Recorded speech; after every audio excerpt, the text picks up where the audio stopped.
আজি চাওক আজি আমি কি কৰিব লাগে এটা মেমৰেণ্ডাম পুলিচক এটা মেমৰেণ্ডাম দিব যাব বিচাৰিছো যে এই যে দুখী শাস্তি দিবলৈ যদি ব্যৱস্থা ল'বলৈ এইখিনি এটা মেমৰেণ্ডাম দিবলৈ আমি গৈ আছিলো কিন্তু আমাক কি কেনেকুৱা আমাক ৰখাই থৈছে আপোনালোকে নিজে চাওক আজি মোক আটক কৰাৰ কি প্ৰয়োজন আছে আপুনি যোনে এটেক কৰিছে সেইকেইজন আটক কৰি লওক আমি যাবই নালাগে আমি ঘৰত থাকিম কিন্তু পুলিচে ইনকেপেবল পুলিচে নোৱাৰে পুলিচে প্ৰেছাৰত কাম কৰি আছে আৰু এইকাৰণে আজি এইখিনি কাম কৰিছে আজি চাওক যোনকেইজনে এটেক কৰিছে আজি এজন এমপিক এটেক কৰিছে কোন এমপি যোনে অলমষ্ট 30 লাখ মানুহক ৰিপ্ৰেজেণ্ট কৰে এনেকুৱা এজন 30 লাখ মানুহক ৰিপ্ৰেজেণ্ট কৰা মানুহ এজনক যদি নিৰাপত্তা দিব পৰা নাই অসম আৰক্ষীয়ে তেনেহ'লে অসম আৰক্ষীয়ে ৰিজাইন কৰক আজি ডিজিপি মহোদয়ে ৰিজাইন কৰক আজি ডিজিপি মহোদয় যদি পাৰা নাই যদি তেওঁ প্ৰেছাৰত কাম কৰি আছে তেনেহ'লে তেওঁ এইটো ডিউটি কৰি থাকিব নালাগে নহয় তেওঁৰ এপিএছ মই যে আগতেও কৈছিলোঁ আৰু এবাৰ কৈছোঁ অসম পুলিচে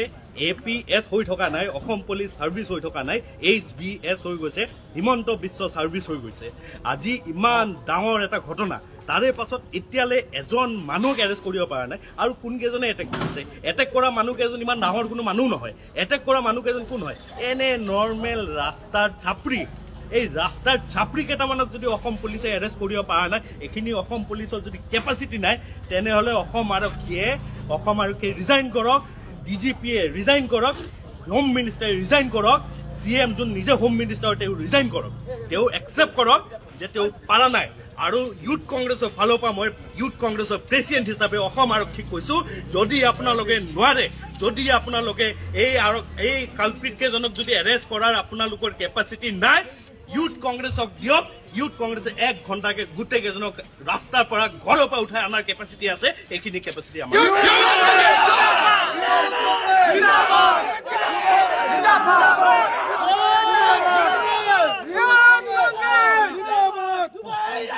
অসম পুলিচে এটা বস্তু মানুহক বুজাই দিয়ক আইডাৰ পাৰা নাই নে কৰা নাই যদি পাৰা নাই ইউথ কংগ্ৰেছে কৰি দিব আৰু যদি কৰিব বিচৰা নাই তেনেহ'লে ৰিজাইন দিয়ক